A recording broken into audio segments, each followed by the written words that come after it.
지난주에 농아인 선교대회에 참석해서 말씀을 전했습니다. 농아인들은 귀가 들리지 않고 그로 말미암아 말을 하지 못하는 분들. 그래서 우리는 일반 교회를 이루고 있지만은 우리 교단은 우리 일반 성도들뿐 아니라 사회 각계각층 다양한 사람들에 대한 선교적 사명을 감당하는데 그 중에 농아인 교회가 있습니다. 농아인들은 수화로 서로가 소통하면서 예배를 드립니다. 그래서 예배 드리기 전에 수화로 이렇게 설교하시는 분이, 그날은 제가 말씀을 전하고 수화로 설교하시는 분은 제 옆에서 이제 수화로 통역을 하는데, 이분이 이제 위치가 또 중요합니다. 그래서 뭐 높이도 따지고 위치도 따지고 왜 이렇게 민감하나 했더니 눈으로 이렇게 봐야 되기 때문에, 눈으로 보는 예배를 드리기 때문에 수화 통역사가 위치가 중요하고, 또 수화로 통역한 것을 또 앞에 있는 한 분이 마이크를 잡고 있으면서 말로 이렇게 또 통역을 해주면, 농아가 아닌 분들은 수화를 통역해주는 말로 이해를 하고, 이렇게 두 사람의 통역하는 분이 동원이 되어서 예배가 진행이 되었습니다. 먼저 찬송을 부르는데, 우리는 찬송을 힘차게 부르는데 그분들은 찬송이 조용합니다. 찬송이 조용한 대신에 몸이 이제 막 쓰지기 시작합니다. 박수는 이렇게 하더라고요. 박수. 그래서 우리는 박수를 치면 소리가 나는데 그분들은 눈으로 보면서 찬양을 하고, 몸으로 찬양하고 수화로 찬양하고. 그 후에 이제 농아인 목사님이 나오셔서 대표 기도를 하시는데, 기도하신다고 하셔서 저는 눈을 감다가 분위기가 이상해서 눈을 떠 보니 눈 감은 사람은 저 혼자고 모든 분들이 눈을 뚫어지게 쳐다보면서 앞에서 수화로 기도하시는 분을 쳐다보고 있는 거예요. 그런데 이 수화로 기도하시는 목사님이 얼마나 간절하게 막 치면서 돌리면서 찌르면서 온몸을 써가면서 아주 정성을 담아서 기도를 하는 모습을 보면서 제가 가슴이 감동을 좀 받았어요. 그런데 더 큰 감동은 이 수화를 맨 앞에 앉는 분이 언어로 통역을 해주는데, 기도 내용이 이런 거였어요. 하나님 감사합니다. 그동안 우리 농아들을 사랑해 주셔서 감사합니다. 농아인 교회를 축복해 주셔서 감사합니다. 우리 농아인 목회자들이 사역을 잘 감당할 수 있도록 은혜를 충만히 베풀어 주셔서 너무너무 감사합니다. 이런 감사의 기도가 시작이 되는데, 저는 그 순간 가슴이 찡하면서 눈물이 나왔어요. 나는 지금 감사하고 있는가? 잘 듣고 잘 보고 있음에도 불구하고, 말도 잘하고 있음에도 불구하고 감사가 부족했던 나의 삶을 돌아보면서, 농아인임에도 불구하고 은혜 안에서 정말 감사를 피워나는 절절한 그들의 기도를 보면서 제가 감동을 받게 되었어요.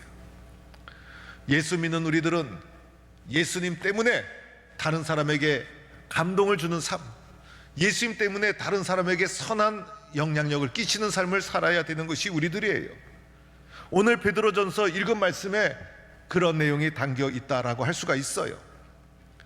오늘 베드로전서가 쓰여질 당시는 핍박과 유혹이 극에 달했던 시대였어요. 그래서 이런 핍박이 닥치게 되면 내가 가졌던 믿음도 버져버리고, 유혹에 밀려오면 유혹에 넘어가 쓰러지는 것이 보통 사람들의 모습입니다. 그런데 베드로 전서에서 베드로 사도는 성도들에게 어떻게 믿음의 길을 걸어가야 될지를 아주 적극적으로 권면하고 있는 말씀이에요. 오늘 우리는 이 말씀을 잘 경청해 보아야 하는 거예요. 먼저는 내 신분이 어떠한 신분인가를 잘 알아야 되는 것이죠. 우리는 그리스도 예수 안에서 변화된 새 사람이라는 사실을 기억해야 돼요. 그래서 고난이 닥쳤을 때 우리는요, 예수님이 고난을 이겨나갔듯이 예수님과 똑같은 마음을 가지는 거예요. 예수님과 똑같은 마음을 가지고 고난을 이겨나가는 거예요. 그래서 오늘 말씀에는 이렇게 쓰여져 있어요. 갑옷을 입어라. 왜냐하면 우리가 살아가는 것이 영적 전쟁터이기 때문에. 그래서 영적 갑옷을 다 입고 예수님과 같은 마음을 가지고 고난을 이겨나가는 거예요. 예수님께서 고난을 받으심을 말미암아 우리를 죄로부터 구원해 주셨잖아요. 우리가 고난을 예수님과 같은 마음으로 이겨나가면 놀라운 축복이 주어지게 되는 거예요.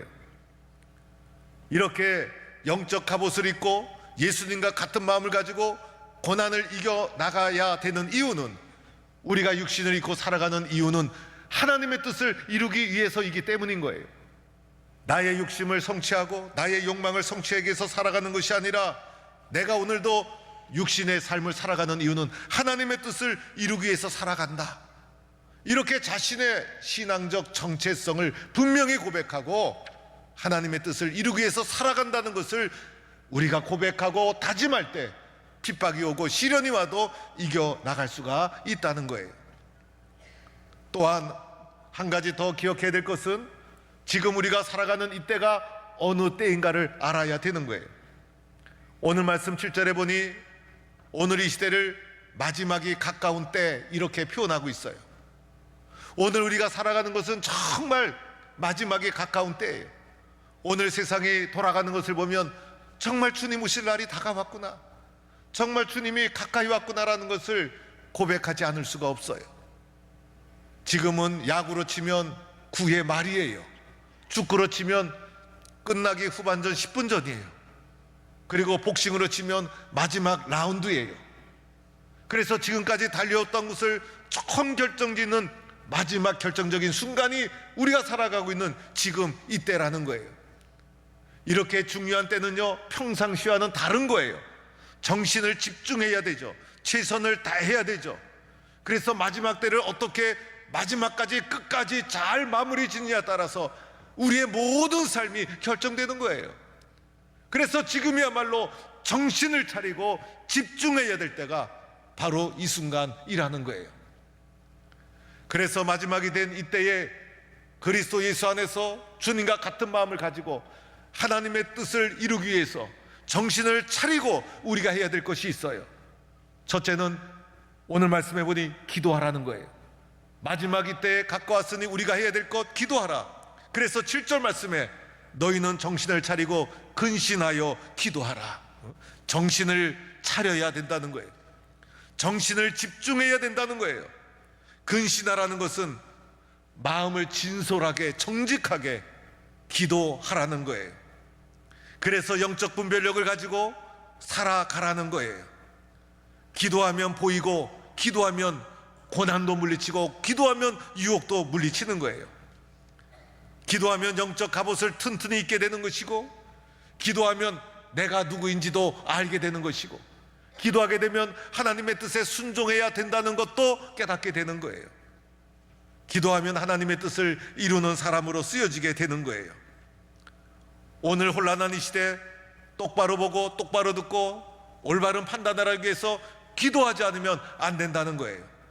그래서 늘 깨어 기도하는 것, 특별히 오늘 이 시대가 마지막 때이기 때문에, 핍박과 유혹이 밀려오는 때이기 때문에 하나님의 뜻을 이루기 위해서 우리가 해야 될 것은 정신을 차리고 근신하여 기도하라. 기도하는 것을 쉬지 말아야 한다는 거예요. 우리 교회 다니엘 기도회 각 회장, 구역장, 대장 되시는 분들은 각 부원들을 다니엘 기도회로 함께 기도 조직으로 잘 이끌어 가기를 바랍니다. 또한 우리 교회는 수요 예배마다 30분 동안 통성기도로 마무리를 해요. 그래서 수요 기도 나오시는 분들은 예배는 1시간 반 이상 드리는 것이다, 이렇게 생각을 하셔야 돼요. 지난 부흥회 때 성도들 보니까 3시간을 집회해도 끄떡하지 않고 앉아 계시더라고요. 얼마든지 할 수 있어요. 기도도 여러 종류가 있죠. 개인 기도가 있고, 그룹 기도가 있고, 그리고 통성 기도가 있고, 침묵 기도가 있고, 그 중에서도 함께 부르짖는 통성 기도의 자리가 신앙의 길에서 꼭 있어야 되는 거예요. 하나님 도와주세요. 입을 열어 간절함으로 주님 앞에 기도로 표현하는 거예요. 간구하는 기도, 부르짖는 기도의 자리가 있어야 되는 거예요. 그래서 우리는 깨어 기도하는 하나님의 사람이 되어서 이 혼란한 시대에 영적 분별력을 가지고 살아가는 자가 되어야 합니다. 두 번째로는 마지막에 가까운 이때 우리가 해야 될 것, 사랑해야 된다는 거예요. 오늘 말씀 8절에 무엇보다도 뜨겁게 서로 사랑할지니 사랑은 허다한 죄를 덮느니라. 사랑을 하되 뜨겁게 하라는 거예요. 뜨겁게 하라는 것은 마음을 바쳐서 하라는 것이죠. 그리고 이것을 서로 하라는 거예요. 마지막이 되면 시대의 특징이 사랑이 식어진다는 거예요. 바로 오늘 이 시대가 그렇지 않습니까? 이기성이 극해에 달한 시대, 사랑을 찾을 수 없는 시대. 그런데 마지막이 된 이때에 우리가 걸어가야 될 길, 뜨겁게 서로 사랑하라. 그러면 허다한 죄를 덮느니라. 요즘은 죄를 들춰내는 시대, 그리고 공격하는 시대. 그런데 이 모든 것 사랑의 부족에서 오는 거예요. 사랑하게 되면 어떻게 될까요? 죄를 덮고, 사랑하게 되면 연약함을 용서하게 되고, 사랑하게 되면 도와주고 밀어주고, 사랑하게 되면 이해하게 되고, 사랑하게 되면 격려하게 되고, 사랑하게 되면 대접도 원망 없이 하게 되고. 그래서 우리에게 필요한 것은 바로 사랑. 왜 그럴까? 마지막 때가 다가왔기 때문에 서로 뜨겁게 사랑하라. 이것이 그리스도 예수 안에서 믿음의 사람이 걸어가야 될, 선택해야 될 믿음의 길이라는 거예요. 우리가 베푸는 사랑 어디에서 나오는 것일까? 예수님의 십자가의 사랑에서 나오는 것이죠. 예수님의 십자가의 사랑을 조건 없이 받은 내가 그 사랑을 받았다면, 주님이 그렇게 조건 없이 사랑하는 영혼을 나도 뜨겁게 사랑하는 것 당연하다는 거예요. 오늘 사회에서 심각한 문제 중에 하나가 외로운 문제. 그래서 외로움 때문에 혼자 고독사 하시는 분들, 외로움 때문에 혼자 사시는 분들.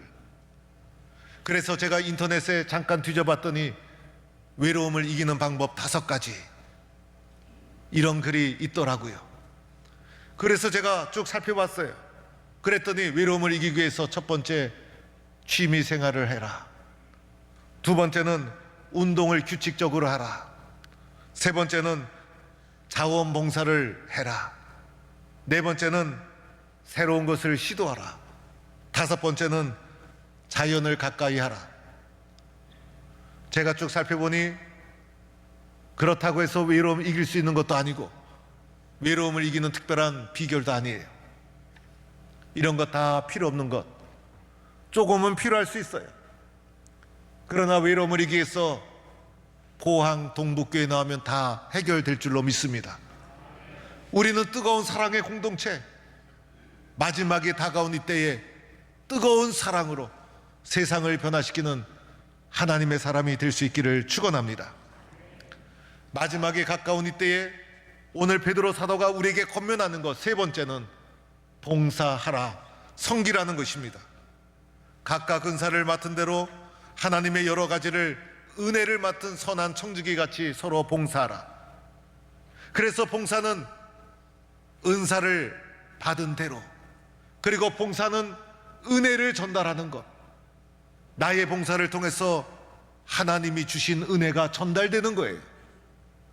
내가 섬기는 이 섬김은 은혜를 전달하는 행위. 그래서 선한 청지기 같이 서로 봉사하라. 말을 하더라도 예수님이 말하는 것처럼 하고, 봉사를 하더라도 힘이 떨어졌을 때 주님이 주신 능력으로 해라. 그래서 나의 섬김과 봉사를 통해서 주님의 사랑, 주님의 은혜가 전달될 수 있도록 해라. 마지막에 섬김과 봉사가 줄어드는 이때에 우리가 해야 될 것, 예수님이 주시는 능력과 힘으로 섬기고 봉사하라. 그리하여 하나님께 영광이 되게 하라는 것이에요.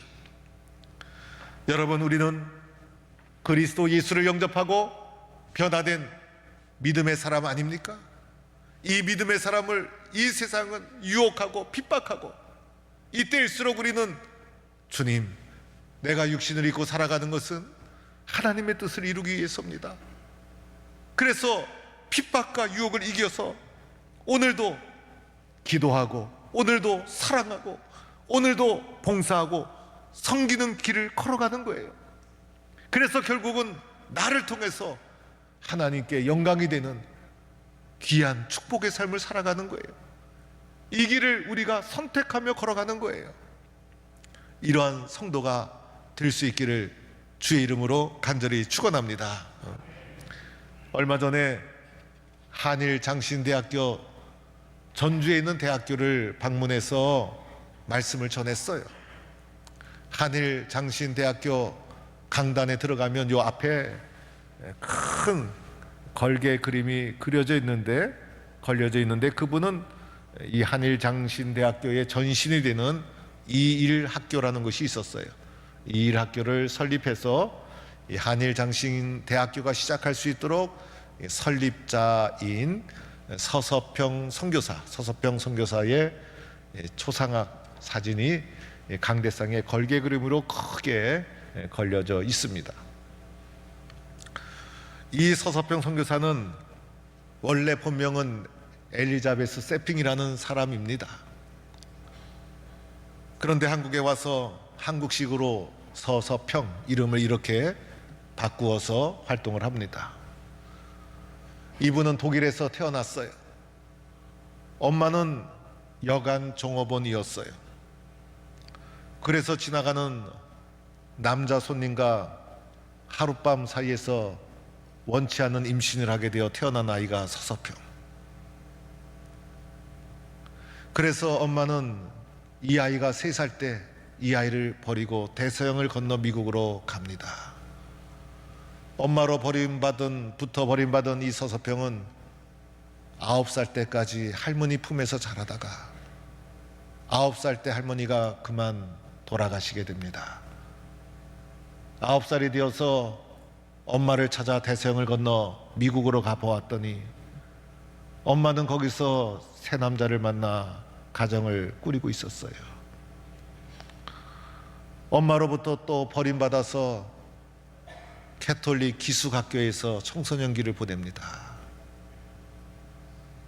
기숙학교를 졸업한 후에는 간호사가 되기 위해서 간호학교에 입학했는데 이때 장로교회 예배에 참여하면서 은혜를 받고 우리와 똑같은 장로교인이 되어서, 그리고 나서 조선에 대한 이야기를 듣고 간호사가 된 이후에 32살 때 처녀의 몸으로 조선 땅에 간호 선교사로 홀홀단신 이 땅에 미국 남장로교 선교사로 파송이 되어서 오게 됩니다. 주로 호남 지역에서 간호 선교사로 활동을 합니다. 이름도 한국식으로 서서평 이렇게 바꾸고, 그리고 검정 고무신과 한국 한복을 입고 살았습니다. 병자들과 여성들을 돌보는 선교사역을 해왔습니다.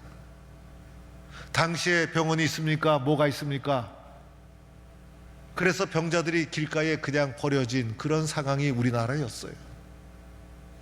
여자들은 남존여비 사상이 강해서 쫓겨난 여자들, 길거리에 돌아다니는 거지 같은 여자들의 이름도 없어요. 그냥 여자가 나면 큰 년, 작은 년 이렇게 불렀어요. 여자들을 모아다가 그들을 돌보는 사역을 합니다. 여자들이 인간다운 삶을 살도록 하기 위해서 학교를 세우고 간호학교를 세우고 율락 여성들을 돌보고 교육을 시키고 빈민구제를 합니다. 소록도 나한자촌이 세워지는데 기초를 닦은 선교사입니다. 그러다가 풍토병에 걸려서 영양실조에 걸려서 불과 54세, 우리나라에 온 지 22년째 1934년에 숨을 거둡니다. 그의 장례식 한국인들이 더 슬퍼했대요. 그래서 광주 최초로 시민 장례식으로 장례를 치르게 됩니다. 이 세핑은 한국 선교사로 온 다음에 안식년을 맞아서 잠시 미국을 다녀온 적이 있었어요. 그때 육신의 어머니가 너무 보고 싶어서 육신의 어머니를 찾아갔어요. 그런데 조선 땅에 선교사로 가 있는 볼품없는 딸을 보고 엄마가 또 외면합니다. 부모로부터 사랑받지 못하고 부모로부터 외면받은 이 여인을 하나님이 예수 그리스도의 사랑으로 품어주신 거예요. 예수님의 사랑 때문에 육신의 삶을, 한 번뿐인 육신의 삶을 하나님의 뜻에 순종하는 삶으로 내어드립니다. 하나님이 원하는 삶을 살도록 순종합니다. 이 세핑 선교사가 죽은 후에 그의 침대 곁에 써 있었던 좌우명, Not success, but service. 성공이 아니라 섬김이다. 이 문구가 한일장신대학교 강단 걸개 그림 세핑 선교사의 그림 곁에 이 구호가 써 있습니다. 나는 성공을 위해서 살아가고 있는가? 섬김을 길을 걸어가고 있는가? 내가 그리스도 예수 안에서 걸어가야 될 길은 어떤 길인가? 우리들에게 깊은 울림을 주는 말이라 할 수가 있습니다. 오늘이 마지막 시대에, 마지막 때에 혼란과 핍박이 극에 달한 이 시대에 나는 어느 길을 걸어가야 되는가? 예수님 때문에 감동을 주는 삶, 예수님 때문에 선한 영향력을 끼치는 삶을 예수 믿는 우리가 살지 않으면 누가 이 길을 걸어가겠습니까? 오늘 베드로 사도가 우리에게 권면하죠. 그리스도 예수 안에 있는 우리들, 마지막이 된 이때에 주님 앞에 더 간절히 정직하게 깨어 기도하라. 그리고 두 번째는 뜨겁게 사랑하라. 그리고 세 번째는 선한 청지기 같이 서로 봉사하라. 그리하여 하나님의 뜻을 이루어가는 자가 되라는 것입니다. 나를 통해서 하나님의 뜻이 많은 사람들에게 전해질 수 있도록, 나를 통해서 하나님의 선한 영향이 퍼져나갈 수 있도록 우리들은 더 많이 기도하고 더 많이 사랑하고 더 많이 섬기는 것입니다. 성공이 아니라 섬김입니다.